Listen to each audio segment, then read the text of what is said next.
मलाई खुसी लागेको छ साथीहरूले खड्गी समाजले आफ्ना परम्परागत बाजाहरू परम्परागत संस्कृति यी कुराहरूलाई फेरि जगाउने हिसाबले यी कुरा मर्न दिनु हुँदैन। हाम्रा पूर्वजहरूले बहुतै मेहनतका साथ विभिन्न सन्दर्भमा इनको रचना गरे, इनको विकास गरे, इनलाई प्रचलनमा ल्याए र हामीले बिर्सनु हुँदैन र अरूको नकलको पछाडि कुद्नु हुँदैन, आफ्नो मौलिकता छोड्नु हुँदैन। यस मनसायले जुन कुराहरू अगाडि सार्नु भएको छ, नायखी जस्ता कुराहरू, यी कुराहरू हामी सबैका लागि प्रेरणादायी छन् र म यसको प्रशंसा गर्न चाहन्छु। म युवा पिँढीलाई धन्यवाद भन्न चाहन्छु। उहाँहरू अरूको नकलको पछाडि मात्रै कुद्ने होइन, आफ्ना संस्कृति, आफ्ना बाजागाजा, आफ्नो नृत्य या आफ्ना अरू सांस्कृतिक पक्ष र संस्कारका पक्षहरूलाई पछ्याउँदै यो नायखीलाई उहाँहरूले उठाउनका लागि अभ्यास गरिरहनु भएको छ। मलाई ज्यादै खुसी लागेको छ। हामी अरूको देखासेखी राम्रा कुराहरूमा गर्नुपर्दछ। विज्ञान प्रविधिमा हामी अरूको देखासेखी गर्नुपर्छ, अरूबाट पनि लिनुपर्दछ, ज्ञान अरूबाट पनि लिनुपर्दछ। तर संस्कृति, आफ्नो संस्कृतिलाई बढावा दिएर जानुपर्छ, आफ्ना संस्कारहरूलाई बढावा दिएर जानुपर्छ। जुन अनुपयुक्त छन् हामीले त्यसलाई सच्याउँदै जानुपर्छ। तर आफ्नोपन, आफ्नो कला, आफ्नो संस्कृति, आफ्नो सभ्यता, आफ्नो इतिहास, आफ्ना धरोहरहरू र आफ्ना पहिचान। पहिचान भनेको थर मात्रै होइन, जात मात्रै होइन। जातका कुरा गरेर मात्रै पहिचान हुँदैन। पहिचान हाम्रो सभ्यतामा, हाम्रो संस्कृतिमा, हाम्रो संस्कारमा, हाम्रो वाद्यवादन, हाम्रो गायन, हाम्रो नृत्य, हाम्रा अरू संस्कारगत कुराहरू, हाम्रा चाडपर्वहरू, यिनीहरूमा हाम्रो पहिचान लुकेको हुन्छ र यिनीहरूको योग नै हाम्रो पहिचान हो। यिनीहरूको समग्रता नै हाम्रो पहिचान हो। आज तपाईहरूले आफ्ना संस्कारगत पक्षहरूमा कमी नआओस् भनेर तालिम कक्षाहरू त्यसको पनि प्रारम्भ गरिरहनु भएको छ। त्यो मलाई धेरै राम्रो लागेको छ।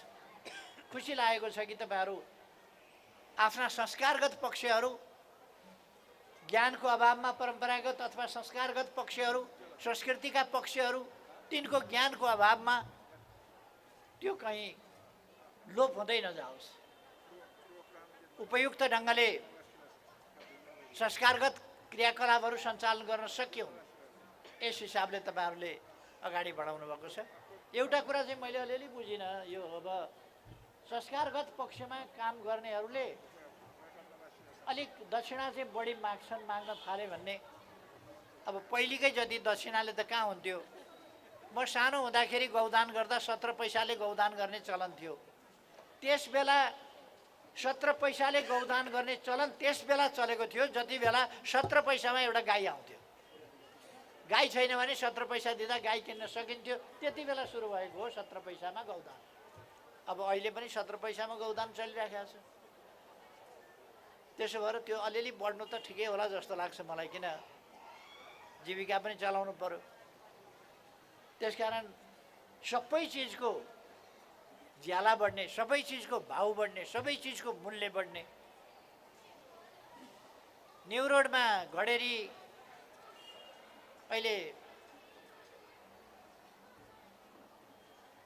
आनाको पनि कुरा हुँदैन होला। त्योभन्दा पहिले कति सस्तो थियो, अहिले कति महँगो भयो।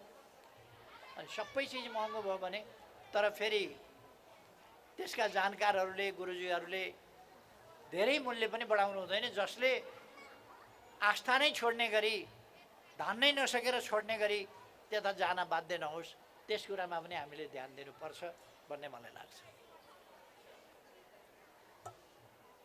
एउटा हल्ला चलाउँछन्, विभिन्न समयमा विभिन्न प्रकारका हल्ला चल्छन्, कहिले के हल्ला चलाउँछन्, कहिले सङ्घीयता विरोधी एमाले भनेर चलाउँछन्, कहिले मधेस विरोधी, मधेसमा पुग्यो भने एमाले मधेस विरोधी भनेर हल्ला चलाउँछन्, कतै पुग्यो भने काठमाडौँमा आयो भने नेवार विरोधी भनेर हल्ला चलाउँछन्,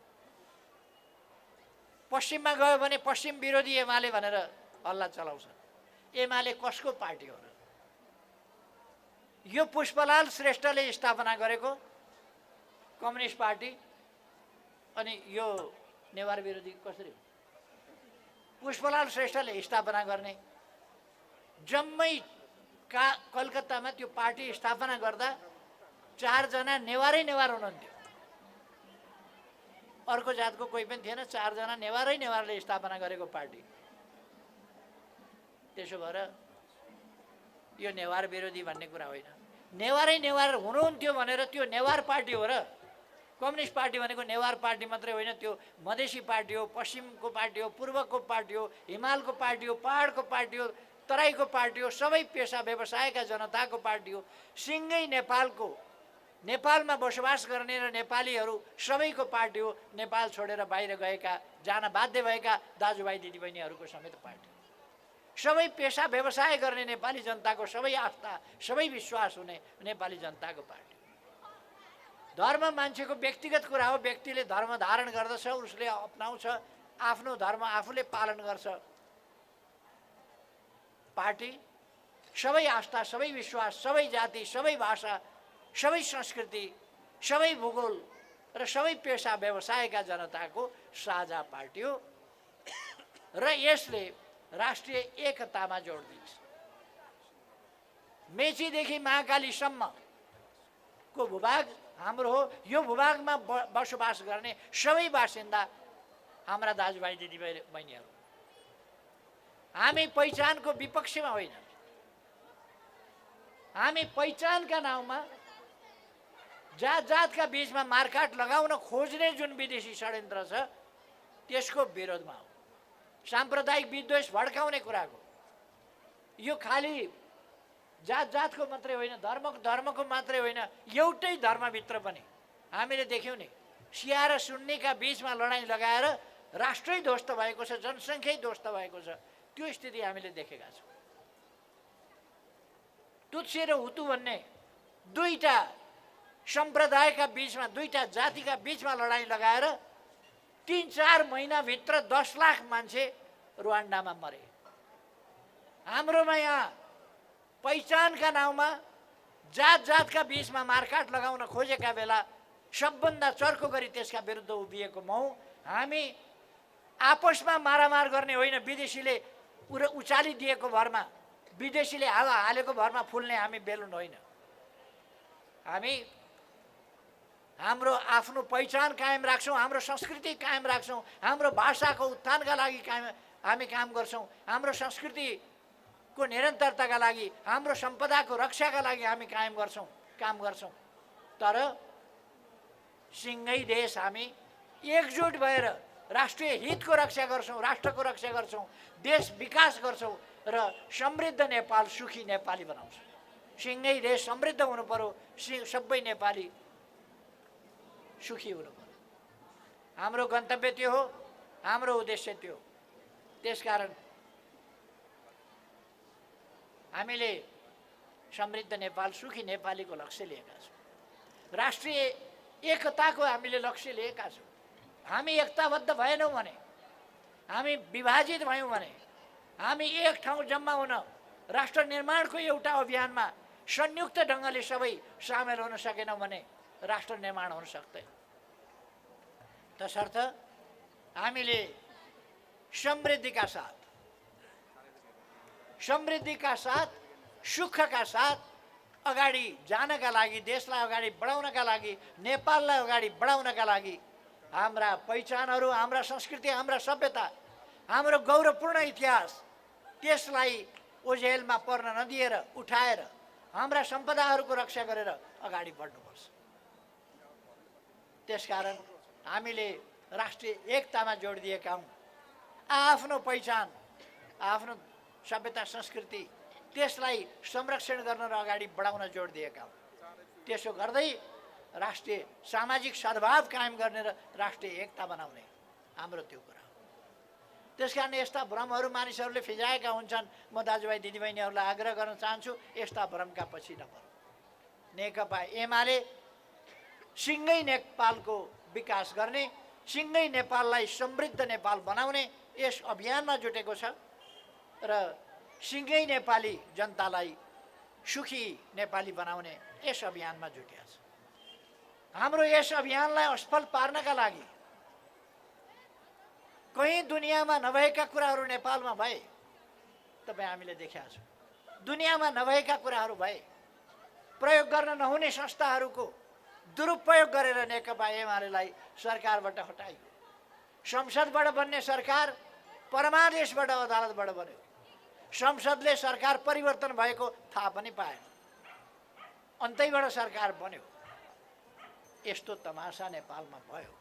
तर म दाजुभाइ दिदीबहिनीहरूलाई भन्न चाहन्छु, नेकपा एमाले जनताको आशीर्वादबाट, अरू कसैको होइन, जनताको आशीर्वादबाट बनेको, जनताको आशीर्वादबाट फैलिएको, जनताको आशीर्वादबाट मजबुत बनेको, जनताको आशीर्वादबाट जितेको र जित्दै आएको पार्टी हो र अब पनि यसले जनताकै आशीर्वादमा जित्नेछ।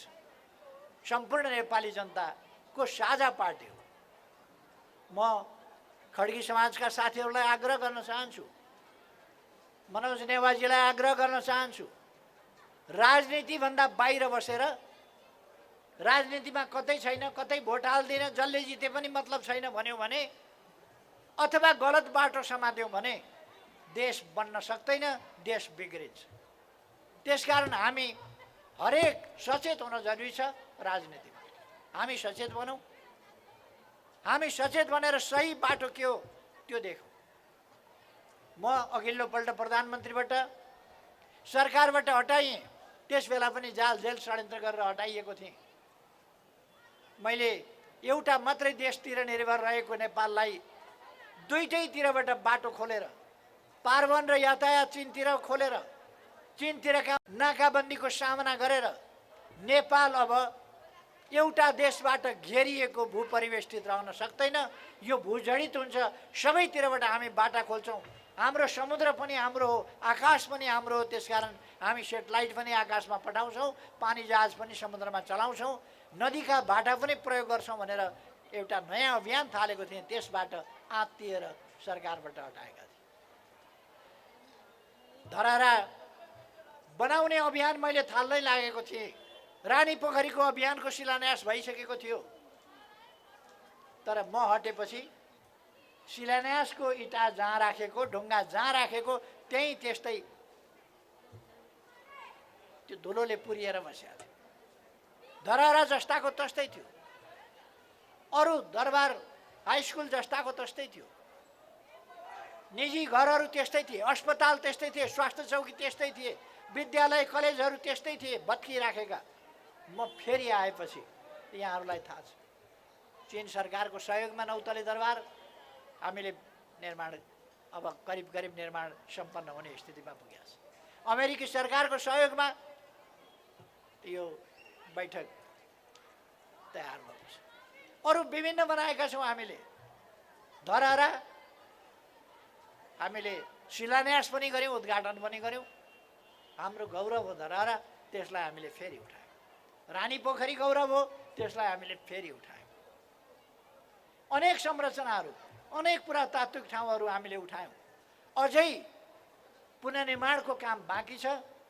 त्यसलाई म भन्न चाहन्छु, अहिले केही समय, 1 वर्ष, चुनाव हुन अब बेसरी ढिला भयो भने 1 वर्ष न हो, 1 वर्षमा चुनाव हुनै पर्छ। 1 वर्षमा चुनाव पछि मैले भनिरहनु पर्ला जस्तो लाग्दैन। अब कसको सरकार बन्छ देशमा, अब त्यसो भएर 1 वर्ष पर्खिनु पर्ने हो। त्यसपछि हामी पुनर्निर्माणका काम र नवनिर्माणका कामहरू अगाडि बढाउँछौँ र देशलाई समृद्धिको बाटोमा लान्छौँ। अब बन्ने सरकार हिजो जस्तो यसलाई तानेर उसलाई जोडेर योसँग सहकार्य गरेर यसको बैशाखी टेकेर यसलाई मिलाएर उसलाई मिलाएर गर्यो भने तिनीहरूले आफ्नै खुट्टा त फुत्किँदैन नि। नटबल्टु लगाएको खुट्टा त नटबल्टु खुस्काइदिन्छ, खुस्किहाल्छ। मैले अलिकति काम गर्ने समयका लागि नटबल्टु समेतका केही जोड्या थिएँ। कसले कसले जोडिदियो, कसले कसले फुत्काइदियो, त्यो फुत्किएका खुट्टाहरू गए। मेहनत गरेर जोडियो, धरहरा बनेको देखेपछि तिनको छाती पोल्यो, छातीमा आगो बल्यो, तिनको दिमाग भतभत पोल्यो रानी पोखरी बनाए देखेपछि। हाम्रा ऐतिहासिक सम्पदाहरू फेरि उठेको देखेपछि आत्तिन थाले। पूर्व पश्चिम राजमार्ग एउटा थियो, तीनवटा राजमार्गहरू थपिए। हुलाकी राजमार्ग, मदन भण्डारी राजमार्ग, पुष्पलाल राजमार्ग। पूर्व पश्चिम मात्रै होइन, उत्तर दक्षिण हरेक नदीमा corridor, Karnali corridor, Koshi corridor, Gandaki corridor, विभिन्न गण्डकीका शाखा शाखाका करिडर, त्यसै गरेर कोशीका शाखा शाखाका करिडरहरू ती निर्माण भए। उत्तर दक्षिणका बाटाहरू, पूर्व पश्चिम रेलमार्ग, हामी कहीँ बाटो बनाउँदैछौँ, कहीँ मुआवजा दिँदैछौँ। त्यो स्थितिमा पुर्याइसकेको अहिले अलिकति रोकिएको छ। त्यसकारण म राजनीतिमा साथीहरू रुचि राख्नुहोस्। नेकपा एमालेको सही राजनीति, राष्ट्र निर्माणको राजनीति, राष्ट्रियताको राजनीति, लोकतन्त्र लोकतान्त्रिक अभ्यासको राजनीति, जनताको राजनीति, जनतालाई सम्पन्न बनाउने राजनीति, विकासको राजनीति, भ्रष्टाचार विरुद्धको स्वच्छताको राजनीति, संस्कृतिको रक्षा र समृद्धिको राजनीति, यस राजनीतिलाई अगाडि बढाउन हामी सबै उठ्नुपर्दछ। त्यसकारण म मनोजजी लगायत, आजका सभानायकजी लगायत जो साथीहरू हुनुहुन्छ सबैलाई आउनुहोस् नेकपा एमालेमा एकजुट हौँ। नेकपा एमालेमा एकजुट भएर अगाडि बढौँ, निर्वाचन जितौँ, काठमाडौँ बनाऊँ, देश बनाऊँ, खड्गी समाजको उन्नति गरौँ, अरू समाजहरूको पनि उन्नति गरौँ। हामी सबै एकजुट भएर यी सबै कामहरू जे होस्। तपाईँहरूले आज नेवा आइडल सुरु गर्नुभएको छ, अरू विभिन्न नयाँ चिजहरूको सुरुवात गर्नुभएको छ, एउटा नयाँ जागरण ल्याउन खोज्नुभएको छ, नयाँ पुनरोदय गर्न खोज्नुभएको छ आफ्नो सभ्यताको, संस्कृतिको, समाजको। यो ज्यादै खुसीको कुरा हो। यसका निम्ति फेरि एकपल्ट म धन्यवाद भन्न चाहन्छु। नेकपा एमाले तपाईँहरूको साथमा छ। नेकपा एमाले तपाईँहरूको साथमा छ। नेकपा एमाले साथमा छ होइन, नेकपा एमाले भनेको तपाईँहरू नै हो। नेकपा एमाले अरू केही होइन। नेकपा एमाले यहाँको मेयर हो, यहाँको वडा कमिटीको अध्यक्ष हो, यहाँको केन्द्रीय कमिटीको सदस्य हो र यहाँका अरू सबै नेकपा एमाले। त्यसकारण म आग्रह गर्न चाहन्छु साथीहरूलाई एकजुट भएर अगाडि बढौँ। तपाईँहरूको यो कार्यक्रम भव्यताका साथ सम्पन्न गर्नुभएको छ, म खुसी व्यक्त गर्न चाहन्छु। यसको आयोजनाका लागि नेपाल खड्गी समाजलाई धेरै धेरै धन्यवाद भन्न चाहन्छु। यो अत्यन्तै राम्रो सामूहिक सान्दर्भिक आयोजना छ। यसले एउटा नयाँ जागरण आफ्नो ठाउँमा ल्याएको छ। हाम्रो ठाउँ एउटा वास्तवमै दुनियाँका लागि अनौठो ठाउँ, वास्तवमा अनौठो ठाउँ हो। दुनियाँमा एकमात्र जीवित देवी कुमारी घरको नजिकै हामी यहाँ यो कार्यक्रम गरिराखेका छौँ। जीवित देवीको कुरा गर्ने बित्तिकै दुनियाँ आश्चर्यचकित हुन्छ।